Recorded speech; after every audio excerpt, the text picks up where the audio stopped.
Greetings and good wishes, and thank you for inviting me to join you today. The date, May the 12th, is one of those dates in the human calendar which in some ways symbolizes much of what we're going to discuss today. It reveals both the promise and the perils of technology.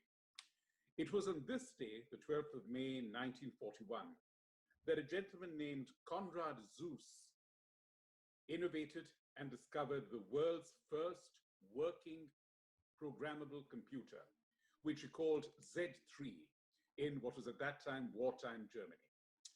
And the government of Germany did not take him seriously. They did not think they had the money to spend on an idiosyncrasy or a luxury like this.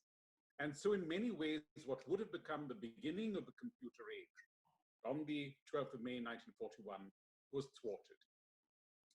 75 years later, on the 12th of May 2017, there was a ransomware attack on more than 400,000 computers around the world, primarily the National Health Service in the United Kingdom, but also many other instruments around the world.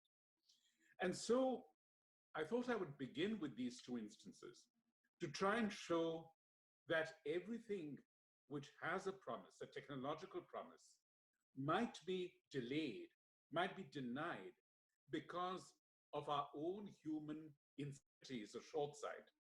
But equally, once we allow technology to take over, we may not be fully equipped to handle its consequences. And that, I think, is the dilemma which today's discussion is going to focus upon, and the dilemma which the Boston Global Forum, under the leadership of Governor Michael Dukakis and my good friend Tuan, have done so much to address in the last few years. Tuan is actually working with us in the United Nations Academic Impact on a splendid project. It's called The World in 2045. Why 2045? Because the United Nations came into being in 1945. And so 2045 will be 100 years after the beginning of this organization. And our Secretary General, Antonio Guterres, said, let's not use this, the 75th anniversary of the United Nations in 2020, as an occasional celebration or looking back and patting ourselves on the back, but looking ahead to see what the world will look like when we complete our centenary. How will we be equipped to deal with that world? What changes will we need in the United Nations to be able to address the challenges of that world? And he said this many months before our current crisis, our current pandemic, the coronavirus. But what he said still remains valid and also still remains compellingly relevant for the theme we are discussing today. When you go back 75 years ago to 1945, in fact, at this very time, in May 1945, delegates from 51 countries around the world were gathered in San Francisco to draft the Charter of the United Nations. And one of the most pivotal points of that charter, one of the most pivotal phrases in that charter, is in its very preamble, when it speaks of the dignity and worth of the human person. And I'd like to evoke that, bring that to mind, because when we think of anything artificial, particularly something as pervasive, as powerful as artificial intelligence, we have to bear that context in mind. It must be something that serves to further the dignity and worth of the human person and not to threaten it. So artificial intelligence in many ways is a newcomer in our community. We've just come to terms with it. We have welcomed it cautiously, but we still don't know how far it will assimilate to the world that we run as human beings, and a world which must, in a sense, remain human. I often think of the analogy that President Danilo Turk of Slovenia once used when he quoted a gentleman named Mustafa Cerik, the head of the Bosnian Islamic community, who, advising Bosnian migrants to other parts of the former Yugoslavia and other parts of Europe, said, always remember three things. Obey the laws of the new land you go to. Learn the language of the new land you go to. And try and do something good for the new land you go to. And I think all three of those elements are true of artificial intelligence in our lives today. When they come, they must obey the laws that we, as thinking, conscientious humans, have devised. When they come, they must learn our language, not in the literal terms of a spoken language, but the language that unites us as human beings, the language of currency, of exchange, of faith, of belief, of friendship, and indeed the language of unity that the United Nations represents. And finally, artificial intelligence must do something good, something tangible in this new land of our lives, if it is to be accepted and if it is to be true.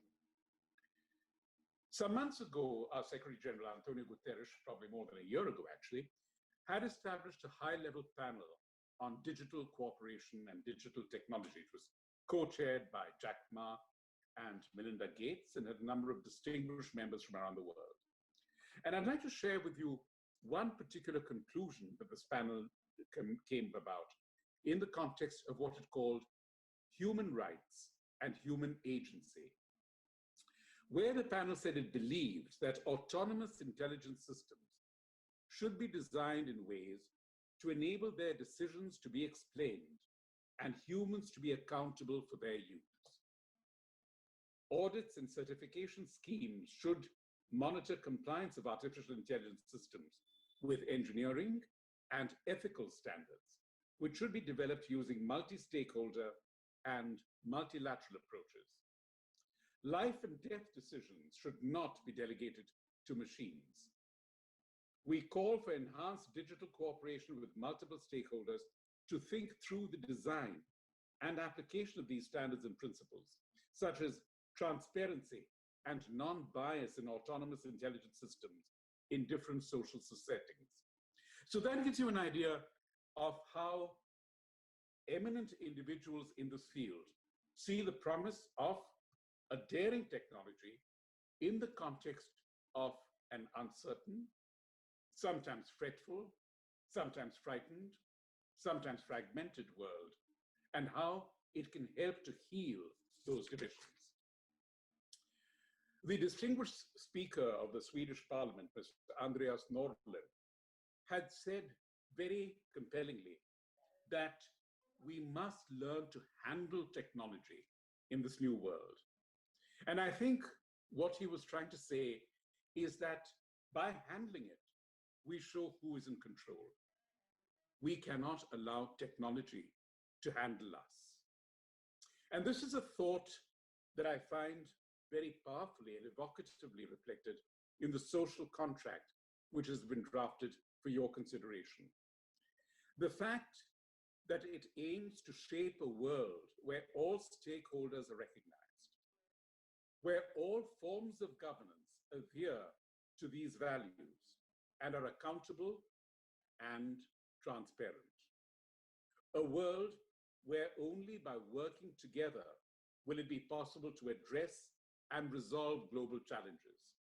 So those three key elements in the social contract place a responsibility on each of us as individuals, on each of the nation states we belong to, and of the United Nations, which we, the peoples and nation states, have caused to come together 75 years ago. Dr. Alex Pentland had spoken about a new science of social physics, which is needed to make sense of the vast amounts of data which are now gathered and monitored, and to use it to help solve the changes in the human condition. And that is something which we've seen tremendously manifest in the last few weeks as we have come to grapple with this pandemic and the coronavirus, where we see artificial intelligence using and assessing the possibility of using drugs for other illnesses and ailments to treat the pandemic. The idea of a group called the Benevolent AI in the United Kingdom, which makes higher order correlations that a human could not even begin to do, and links data sets in a manner that human beings do not have the capacity or, frankly, the lifespan to be able to do. That is where artificial intelligence comes in as a computing model, a model that takes on a space and time far beyond our, in that respect, limited human capacity in a benevolent manner.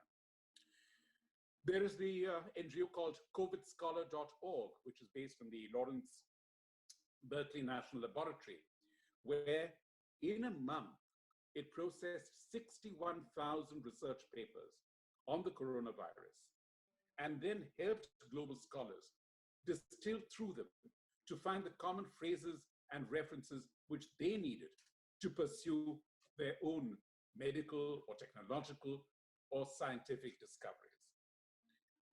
And so we have also the role of artificial intelligence in the research into the virus and the development of drugs and vaccines, the management of health and resources at healthcare centers, and analyzing the data which will support public policy discussions, both in terms of what is to be done, in terms of behavior like social isolation, and also in terms of investment of government and other public funds. So this is something which I think we need to bring in mind. I was also reminded of two anniversaries which occurred last week, two birth anniversaries, and both come from my part of the world, South Asia. We had the great Indian poet Rabindranath Tagore, and he once wrote, "A mind which is only logic is like a knife which only has a blade. It will cut and bleed the hand that uses it."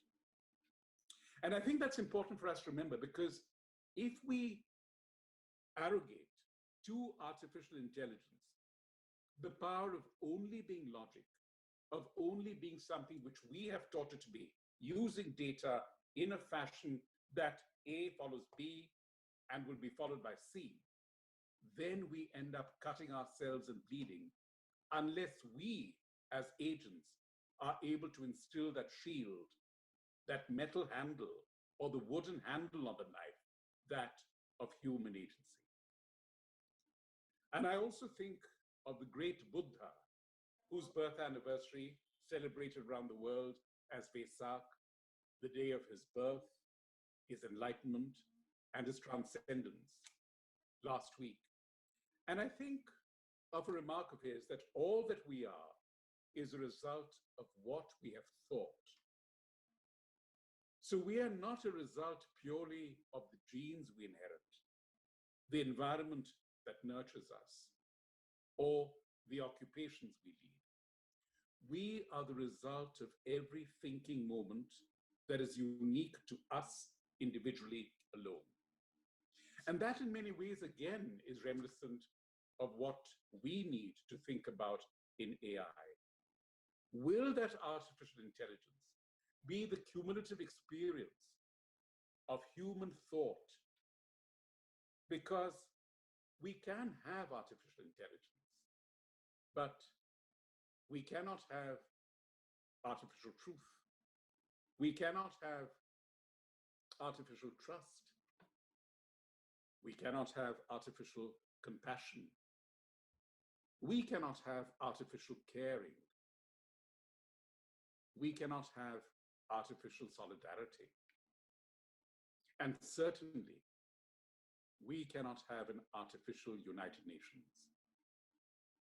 As long as each one of those sentiments and emotions and organizations is sustained by human agency, the breath of human life, the engine of human aspiration, and ultimately the power of human faith, artificial intelligence will have to enter into what you have so wisely called a social contract between itself, the people it serves, and the world to which they both belong as we continue our struggle to enhance the dignity and the worth of the human person.